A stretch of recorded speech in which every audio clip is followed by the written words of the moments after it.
Okay, I think we're live. Okay. All right. Thank you all who have showed up. I'm just going to introduce our wonderful speaker today. Dr. Emma Kirschner is a postdoctoral fellow at the Center for Child Behavioral Health and MyOCD Care. She's almost done. Very exciting. Specializing in evidence-based treatment for childhood anxiety and mood disorders with a focus on parenting-related therapies. She works with parents to manage their own anxieties and improve interactions with their children, utilizing training in the SPACE model, parent-child interaction therapy, PsyD, parent management training in both cognitive behavioral and attachment-focused techniques. Beyond her clinical practice, Dr. Kirschner is the chair of Ezra Lenefesh, a mental health initiative under Project Ezra, a nonprofit organization dedicated to increasing the affordability and accessibility of mental health care. With specialties in both parent-child attachment and behavioral parenting, Dr. Kirschner today will discuss behavioral parenting strategies through the lens of attachment theory. And without further ado, I present Dr. Emma Kirschner. Thank you for that very nice introduction. Okay. So okay, I'm going to control the slides on my end over here and then here. Okay. So welcome to my talk on behavioral parenting approaches through the lens of attachment theory. I wanted to speak about this topic because in general, I always hear about these two camps, I guess, in treating children and their parents. I hear about a lot of behavioral approaches and attachment-based approaches. And I think that when we understand them, we can see that they actually have many similarities, maybe can augment each other, and maybe we just have some different language for similar things, and see where there are differences. While talking, I'm coming from a place of assuming that people understand the behavioral approaches more. I'm going to touch on them towards the end, but for now, I'm going to focus on what attachment theory is, the evolution of that. And then from there, I'll move on to some of the more popular behavioral approaches that we use at MyOCD Care and the Center for Child Behavioral Health. So let me turn to this slide. Okay, so what is attachment and how is it formed? So attachment style refers to the quality and type of relationship an infant develops with its primary caregiver. I'm going to walk through some of the major names that come up and through that talk about some of the early evolution of attachment. So let's start with Konrad Lorenz. I don't think I can point to him from here, but that's the picture on the top left corner with the little goslings following him. So he is famous for studying animal behavior and specifically this idea of imprinting.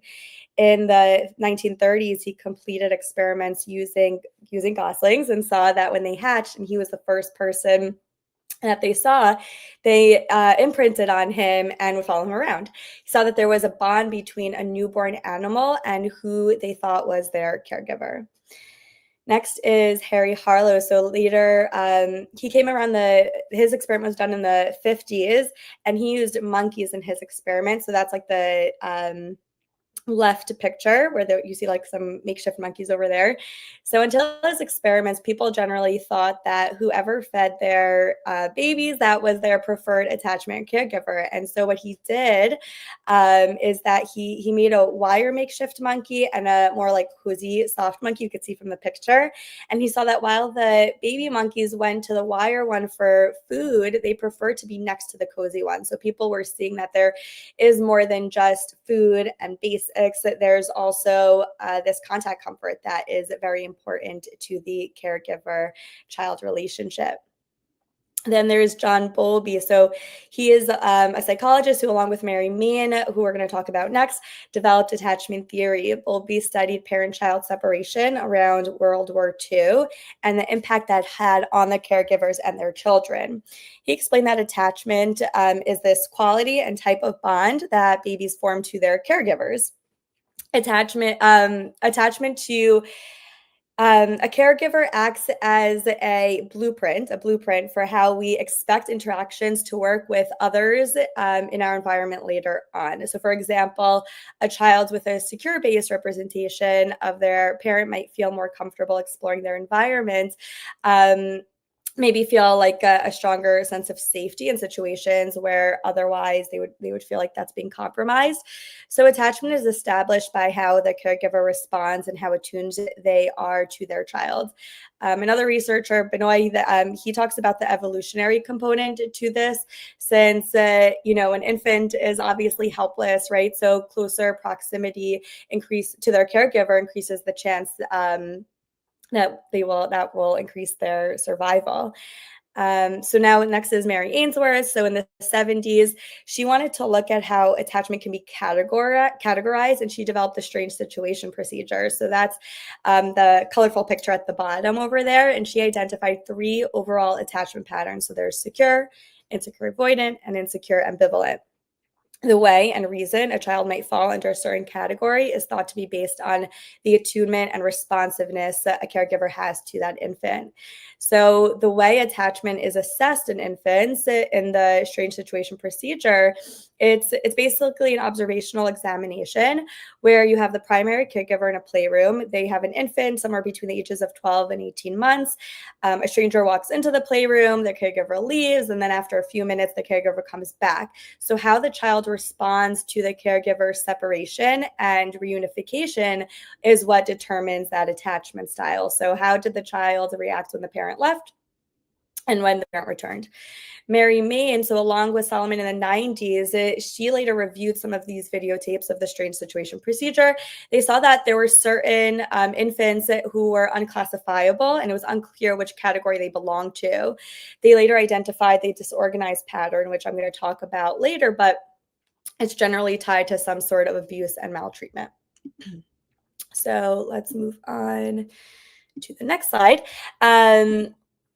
So why is attachment important, right? So why are attachment patterns important? So there's plenty of research that shows that childhood attachment patterns have many serious implications in later in life. We're going to talk about some of those in more detail as we go through each attachment style. But for example, I said on the previous slide that attachment is this blueprint for interactions, right? So it's known as this internal working model, which impacts one's perceptions, attitudes, and expectations for interactions as one gets older. So attachment helps form this model where it now impacts our interpersonal interactions that we have with others later on. So it can impact relationships, and it can impact like your friendships and romantic relationships. So to help form a secure attachment, there are some really important parenting behaviors that can help instill that, right? Like how do we, so now that we are understanding a little bit more attachment, how do we take that and what does that look like, right? How do we try to get to that secure one? So you might hear me talk about Dr. Beth Troutman's book, Integrating Behaviorism and Attachment Theory in Parent Coaching. I liked a lot of the ideas that she had.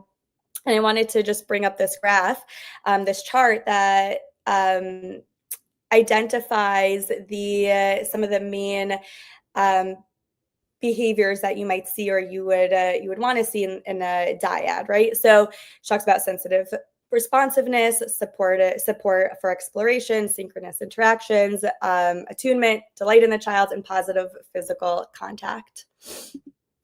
Okay, so let's now break this down a little bit. So I'm going to just quickly talk about what these attachment styles look like because I think it's important as we move forward, but I'll try not to spend too much time on it. But let's start with secure. Okay, so in a laboratory setting, what does that look like? It looks like an infant when the parent leaves the room, right? They all show signs of anxiety when the caregiver leaves and then indicating that they miss them. And then when the caregiver comes back, they're greeted. This is not for anyone who's watching this. I don't mean for everyone to now start doing these experiments with their children. How did they react when I left and came back? This was done in a laboratory setting in a very specific way. And once the children had contact with their mothers, they in this study that they were doing, I think it was generally the mothers that were the caregiver, they were more easily settled and then resumed playing. What's really cool and what's interesting to know is that attachment can also be assessed in adults too. So Adults would do this interview. It's called the Adult Attachment Interview, the AAI.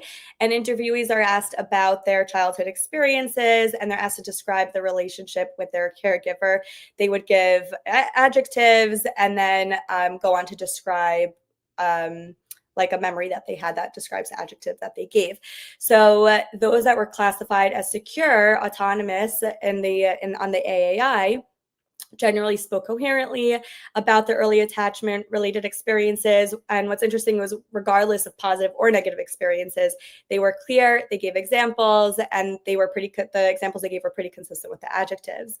As you might imagine, the long-term outcomes are pretty good, right? So secure attached adults appear to have more stable and positive views of themselves and others, more likely to enter healthy romantic relationships. I'm going to talk about this later, but this idea of passing on a secure attachment style to their offspring. Then there are better mental health outcomes and fewer contact problems and less emotional difficulties when the infants or adults are operating from a secure attachment style. And my arrows got a little bit messed up here, but increased mental health and decreased conduct problems that are supposed to be going down for that one. And then there's a general secure base from which to explore the world. Okay, so let's move on to the next one. So for the avoidance, so insecure avoidant, here in the laboratory settings, infants didn't necessarily cry when they were separated from their caregivers, and they would attend to the toys in the playroom throughout the experimental duration. So the caregiver would leave, they would come back, but the infants showed little emotion and anger, regardless of the situation. With adults, this was known as the dismissing attachment pattern. And so, for example, someone on their transcript, when they're being given the interview, might have, let's say, a positive label when describing their relationship with their primary caregiver, but have contradictory memories and evidence for that label, that adjective that they gave.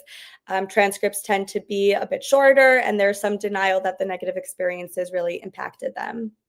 Some of the long-term outcomes include internalizing and externalizing problems for adolescents, higher levels of anxiety, depression, lower levels of self-esteem, a harder time with peer competence, and difficult romantic relationships later in life, where there might be this denial for the need of a partner, or avoid relationships in an attempt to avoid rejection.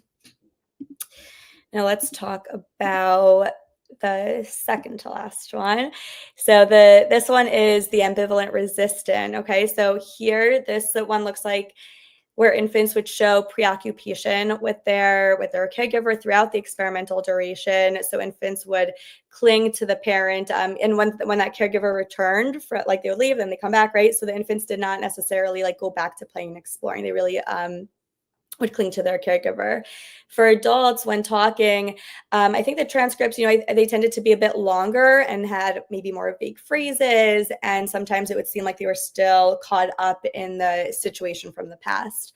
Long-term outcomes: higher levels of anxiety, depression, stress, and lower self-esteem, and then difficult romantic relationships where they would become maybe overly dependent on a partner. Okay, now I said before that we'd come back to this disorganized attachment pattern. So from what I just spoke about before, there are differences among the secure and insecure attachment patterns, right? They have, and we went through that, but they do have one variable in common, and that includes that the caregiving environment is predictable enough that the infants were able to develop an organized strategy in dealing with their environment, right? For the most part, they knew there's this anxious response, avoidant response, or secure response, right? And so even though caregivers of insecure infants are not maybe as sensitive or attuned as a secure caregiver, let's say, right? They still offer some level of predictability, and maybe that does offer some sense of security for the infant. When the child's environment, though, is bizarre, threatening, unpredictable, or violent, they're at risk for developing this fourth attachment style, which is termed disorganized. So in the laboratory settings, this looked like a wide range of behaviors, maybe infants rocking on their hands and knees, freezing, having a trance-like expression, clinging while also leaning away from their caregiver. Because remember, the caregiver is seen as this safe haven and source of distress, right? If this is like associated with maltreatment. So, right? Because like generally when an infant is alarmed, you're looking for that caregiver for protection, right? But it's confusing when their caregiver is also the source of distress. And there's this paradox, which has become termed the fright without solution. So those who fall under this category may have encountered some sort of maltreatment. So in adults, this looks like, on their AAI, what those transcripts might look like in adults showing lapses in their memories or experiencing. Sometimes they might speak in awe and admiration and explain like the positive lessons maybe they learned from an abusive experience, some inconsistent reporting. Maybe sometimes an abusive experience was acknowledged, another time it was denied. So sometimes in the transcripts, the interviewee may maybe get like very absorbed in some of the details while they're talking. Long-term outcomes. So as you'd imagine, right, there's some pretty significant long-term negative outcomes here, including difficulty with romantic relationships where an individual might seek and reject emotional connection at the same time. Infants with disorganized attachment might have a higher chance of developing behavioral problems in school, and disorganized attachment has been linked to psychopathology and dissociation. So the next slide. So I went through some of these long-term outcomes just now. And so this next slide, this is a topic I really like talking about, but for the sake of time, I narrowed down the information to one slide. So you would have a whole, there's papers on this though. Okay, so as I mentioned before, attachment can be intergenerational, it can be passed down from one generation to the other. So researchers have found, one, that child attachment styles and adult attachment styles are correlated, and that like an infant might be categorized as one way, right? And then if they got the AI later on, it was the same attachment style. So it tells you that they're enduring and have long-term outcomes, right?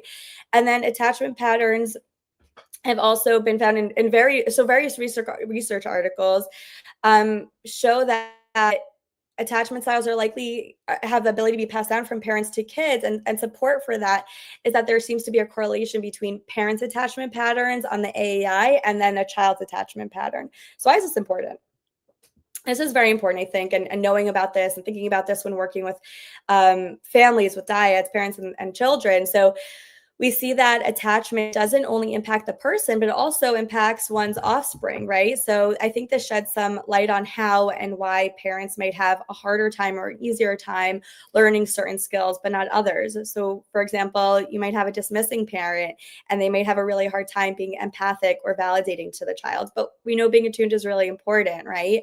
And we can also see that there are adults who maybe are coming from a place where it's really hard to set boundaries and limits, right? And maybe they're more anxious about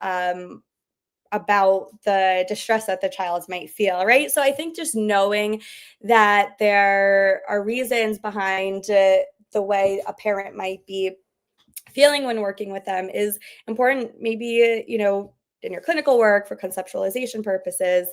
And just an interesting thing to think about. So I want to just talk a little bit about this term mentalization. So this is the ability to be cognizant of not only your own feelings and thoughts, but also the ability to be able to imagine what another person's feelings and thoughts are. So that applies to parents, because if they could think about what their child's behavior is actually saying about what they're feeling, needing, and wanting, then this could help a parent know how to respond, right? And this is what really underlies sensitive parenting.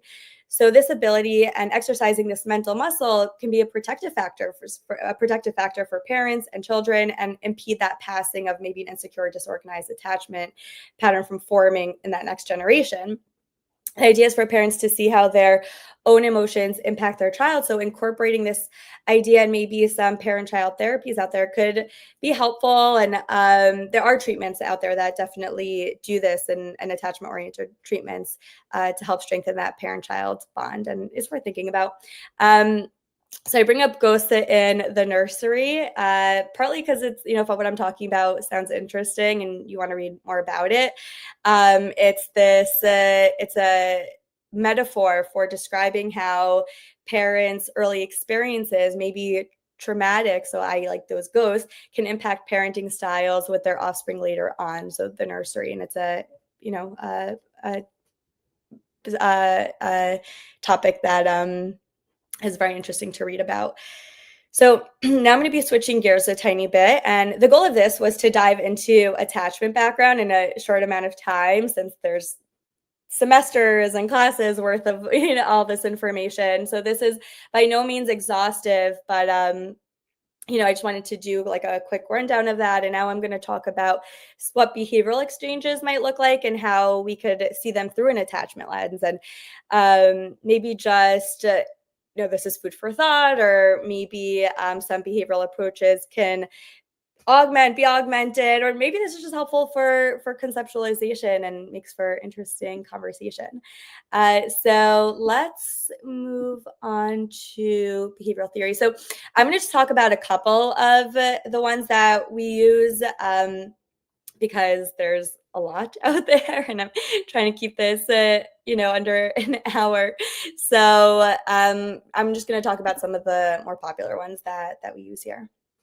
Let's start with this just to set the tone. So this is the coercive cycle and maladaptive exchange. So this is basically for, this is the idea that a child's behavior may be met by the way a parent responds to a child's behavior can impact what the child, okay, I'm going to give an example. So in the above example over here, this is a very behavioral approach, by the way, right? So we basically have a parent asking something of the child. Okay, so parent is asking something of the child refuses. Their parent might get upset and increase the demand, or have a certain reaction to the child, or they refuse, right? And maybe there might be some like yelling or something like that.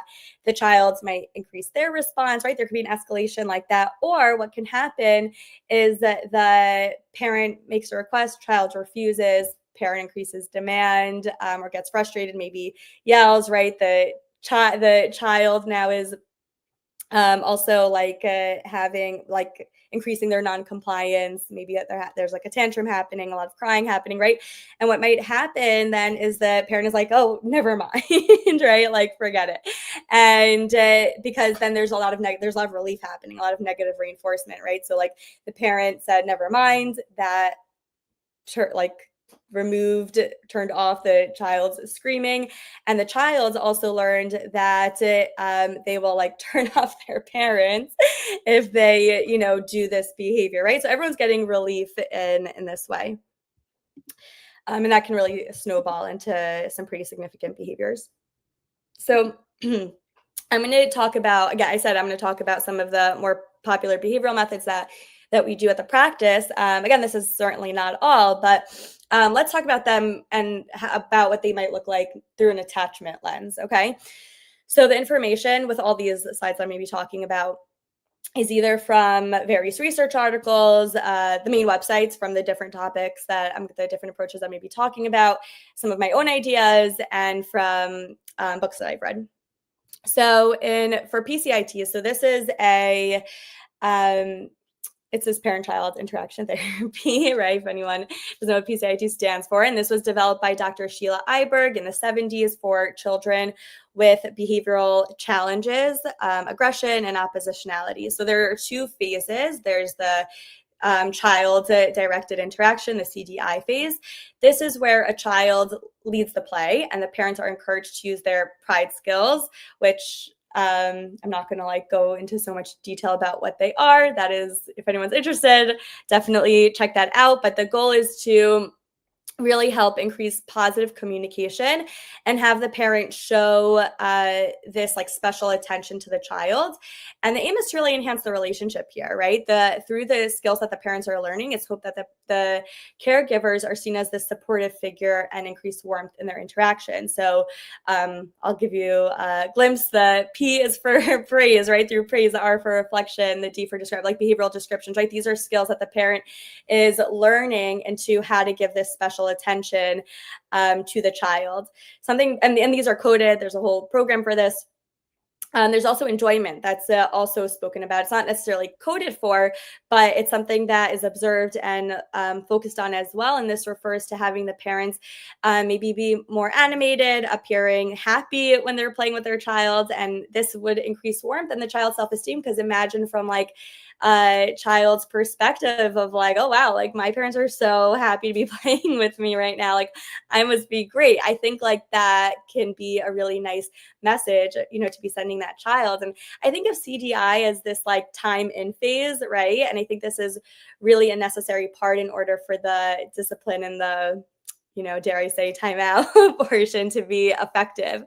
So the parent-directed interaction phase is the next part in PCIT, and the goal for the parent-directed phase is to help parents learn to create a supportive home environment and have caregivers learn consistent and predictable ways of responding to their child. We want the parents to keep their cool, talk in a neutral tone, and give effective commands when they're necessary. There's a paper by Dads and Tully from 2019, and the researchers write that discipline is actually, very effective. And even from an attachment perspective, when it is clear to the child that the attachment bond is maintained throughout the discipline event. So this is from that article.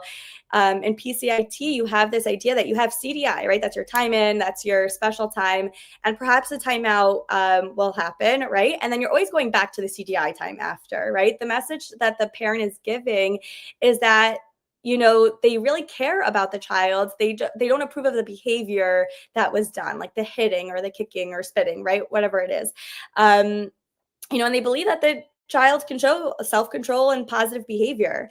So when we talk about timeouts, which is done in PCIT, it's not about isolating or abandoning the child, right? They're predictable. They're very brief periods of separation where the parent is communicating, I love you. This isn't about you. This isn't about me. There was an instance where there was aggressive behavior, and there needs to be some sort of shift in how what we can do to shift the child's behavior.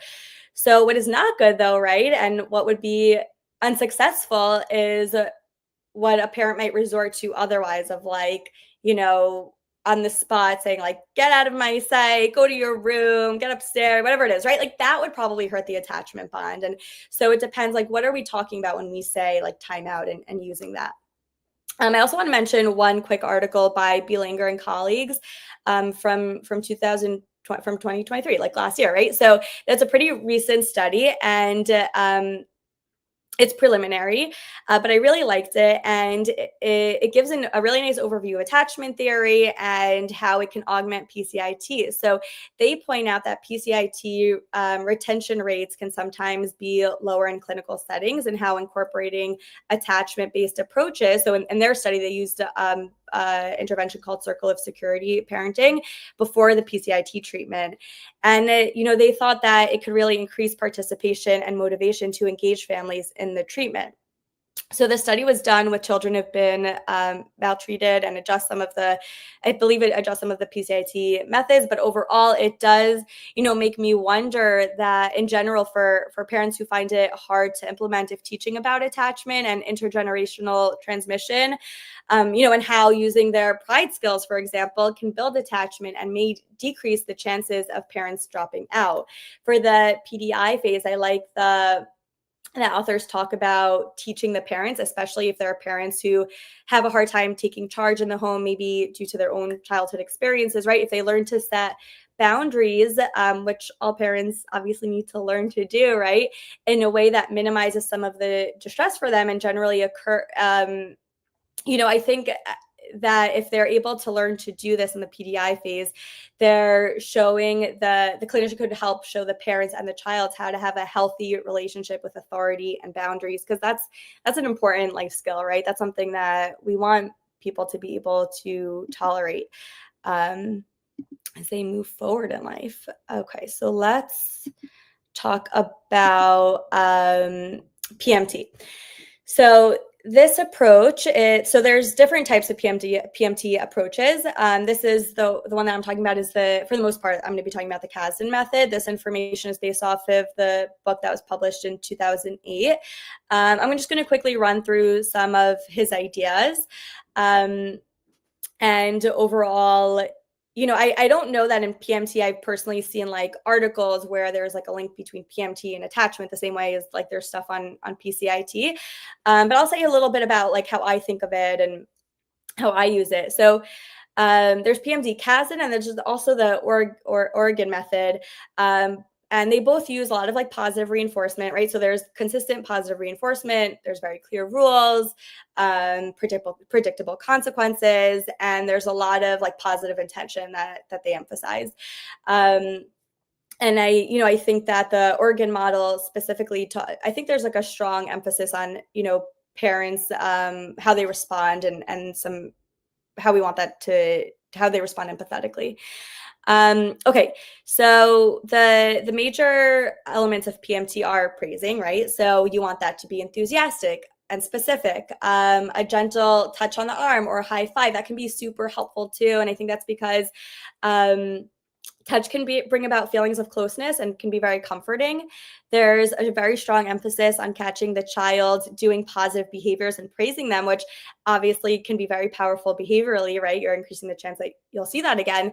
But also from an attachment point of view, you're noticing them, taking delight in them, making them feel special. And I think that could be a new way of interacting for a dyad. Positive opposites. So letting the child know what they can do. This is not something that always comes naturally. And it could be, it's hard, think about like hearing no all day, don't do this, don't do that, right? And maybe this is slightly off topic, but like, don't do this, don't do that, you're being bad, you're bad, like that kind of like language, let's say, right? You want to think about like what it's like for the child and this idea of like, I am bad, therefore I will be bad, right? Like, what is that? Like, what are we communicating versus if we talk in positive opposites and saying what you can do and just reframing some of the language, I think could be very helpful behaviorally and from an attachment perspective. I also think that PMT, along with other behavioral approaches, offers consistent and predictable planned ways of dealing with emotions and behaviors. So there's less room for parents to be reactive, right? So when a parent lashes out, they might be sending the message that they can't handle the situation in that moment, right? That the child's difficult behavior is too much, right? Let's say. And if the parent sometimes acts one way and then sometimes reacts another way, this can be kind of confusing for the child, right? So while consistency and predictability are very important for attachment, it's certainly not the only ingredient, but I think the behavioral approaches can definitely help with that. Kasdan also talks about, not incorporating punishments when you're feeling angry, right? Because there's side effects to that. We want the child to be able to come to the parent for advice, comfort, support. We don't want the child to be trying to escape the parent, right? So while it's very important that there are appropriate consequences for actions, we want the parents to be able to be keeping their cool, calm, collected. And, that's definitely very important. So the other thing that PMT utilizes are reward charts, right? And I think that this can be really effective because, again, when you're coming from a place of like, don't do this, don't do that, and you've been noticing a lot of like what they shouldn't be doing. Now, when you're using these reward charts, I think it could be very helpful, especially if you review it at the night or at the end of the day. I mean, like, look, you've worked so hard and look at all these points you got. Look at these stickers that you got or whatever it is. I think these can be very nice corrective experiences for the parent and the child in this new way of interacting. Like, look at all this stuff that you earn. Look at what you got here, right? You've been working so hard. I think that could be so special and really nice. Another thing is talking about touch. So we mentioned this before, and Kasdan spends some time talking about how, holding your child, cuddling with them is so crucial and really does impact brain development. And we saw with Harlow before, right, with the monkey, is that physical contact is super, super important. So there is way more to parenting than managing wanted and unwanted behaviors, and being attuned and attentive and physical contact can be very important. I think that parents also, like, when they're coming to treatment, right, they might be caught in this negative behavioral cycle, right? Due to a complicated sequence of events, interactions, temperament, genetic makeup, right? There's all this stuff going on. And we sometimes get to a point where kids are on the verge of maybe engaging in some pretty dangerous behaviors, skipping school, and becoming more and more aggressive. And thinking about how this has been handled in the family is likely when a diet is coming in, there might already be some sort of attachment disruption that's happening, right? Lots of yelling, mistrust, anger. Sometimes parents call and it's like, I can't spend another day here, right? Like, this is hard, right? This is difficult. So using behavioral approaches where parents are getting concrete here and now skills, I think is so helpful. And of course, like from there, like once we like get a lot of the everyday interactions changing, maybe other types of work can be done too. But I think starting with like, how do we break this cycle? How do we get the interactions looking differently, quick, because things are escalating, is really important. One last thing I'm going to say on this topic before we move on is that, and again, this is, I think, true of all parent-child types of interventions, is that when you have a family coming to you, right, the child might, in a sense, be in control of the situation, right? They know if they react one way, maybe the parent will respond a certain way, right? And there might be some bickering happening between parents, right? Like one parent wants to respond this way, another parent wants to respond that way. And they could be in a rough place in their marriage, right? Like I've seen this in my clinical practice where it's like, do this, do that, right? A lot of like back and forth happening. There's a lot of tension. So I think something that PMT can really offer is a way of like streamlining some communication between parents. And it's like, you're both right, you're both wrong, right? Like, it's not even about that, right? It's more of like, let's do this moving forward. Research supports responding in this way, and that can be really helpful. And then I think that can really ease some of the tension in the home. Okay, so now let's go on to the last approach we're going to talk about. So this is supportive parenting for anxious childhood emotions, SPACE, which was created by Dr. Elia Leibowitz. So I love this treatment. I think it's also a really good example of what I'm talking about because, I think of SPACE at least as falling under this CBT umbrella, right, as a treatment for anxiety and OCD. And I think it's obviously there's research support that it's pretty effective. And it helps kids who don't want to otherwise be engaging or declining treatment, right? So research articles have spoken about how there's this huge emphasis this huge emphasis in the role that parents play in a child's anxiety through accommodations. And this isn't meant as a way of guilting parents by any means. It's actually validating how, like what we spoke about before, right? That evolutionary component of like a child's in distress and you as a parent want to respond. Like, of course you want to help your child, right? And you want to accommodate and you want to decrease any distress that they have. And then that can sometimes, though, maintain behaviors or issues that we would otherwise, want to reduce.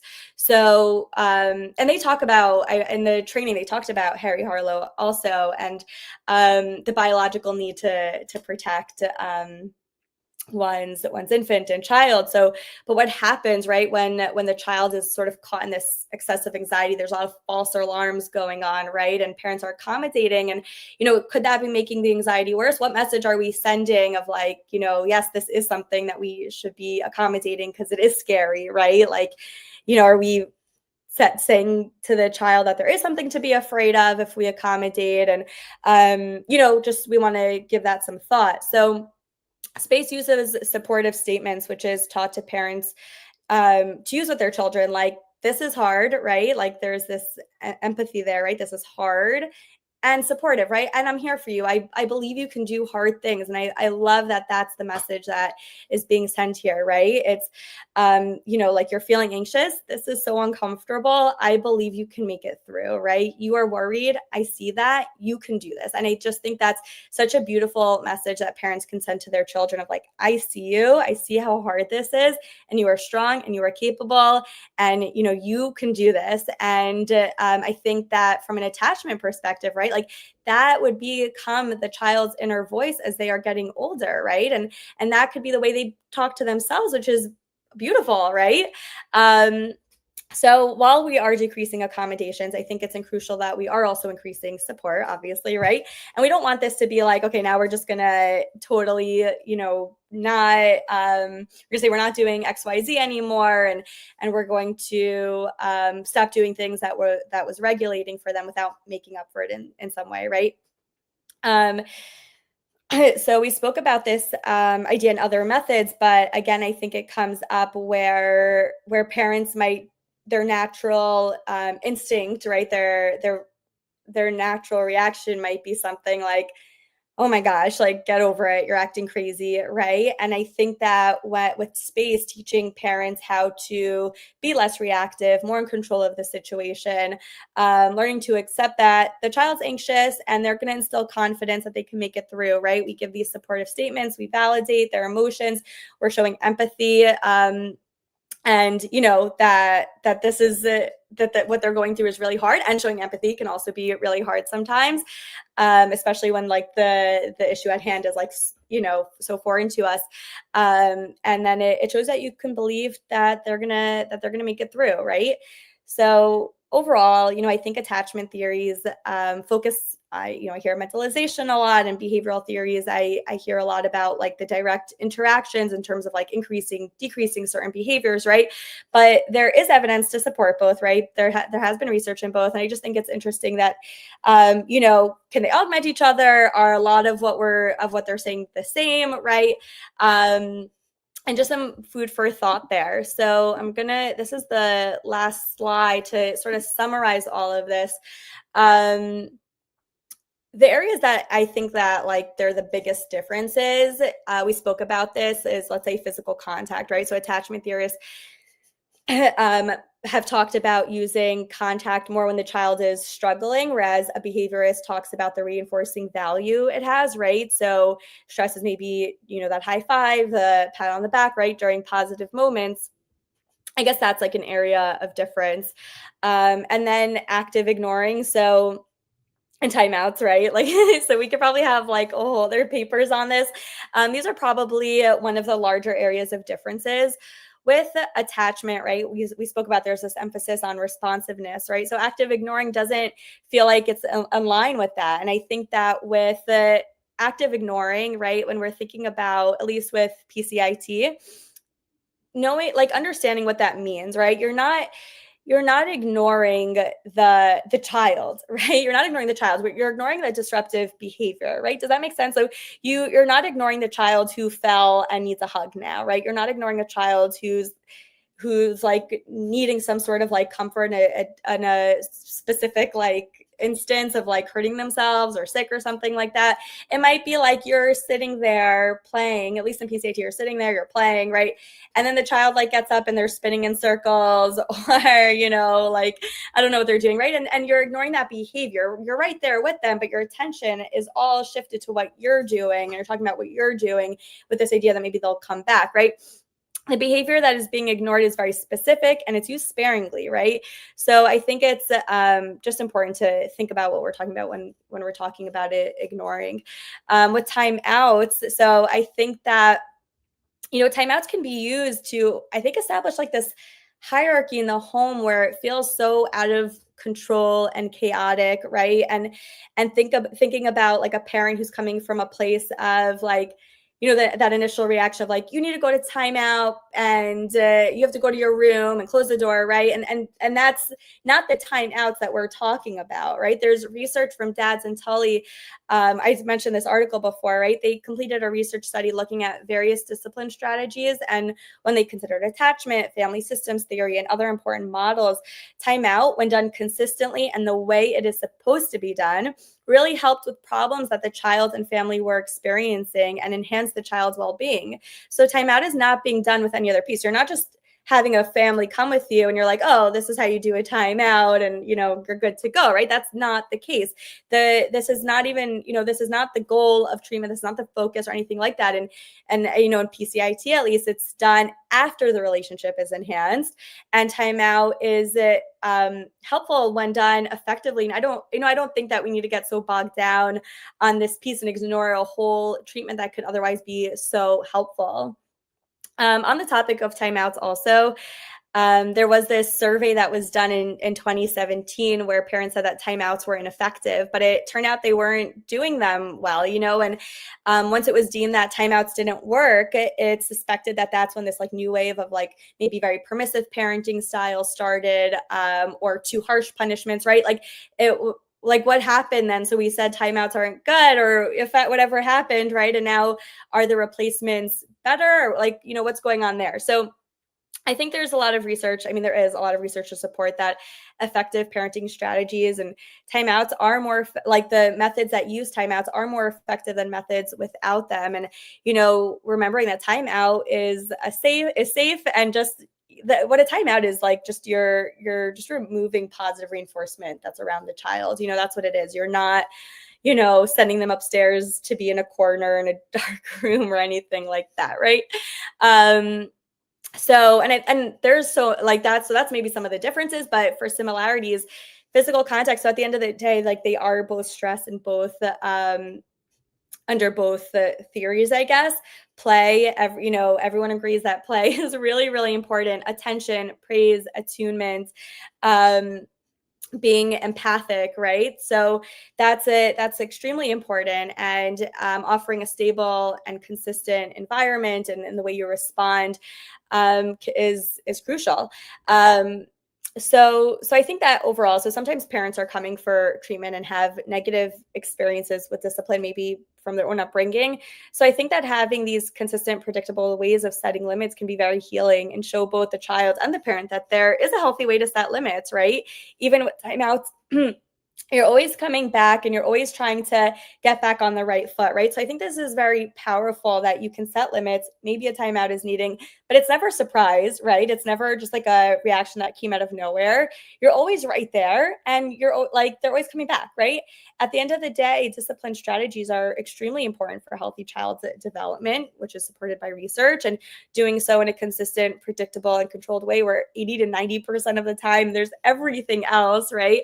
I think that it's extremely beneficial for the parent-child relationship. So, I'm curious to hear other people's thoughts, and maybe this can make for interesting conversation. Okay, so how do I stop sharing my slides? I think you're in control of that, right? Yep. I'm in control. Yes. So no one yet posted a question. I think that was really, really an awesome and really thought-provoking talk. For all those who are listening, you can check out our channel for other interesting talks, and follow us for more that are upcoming. Thank you so much, Emma, and have a great day, everyone. Bye-bye. Bye.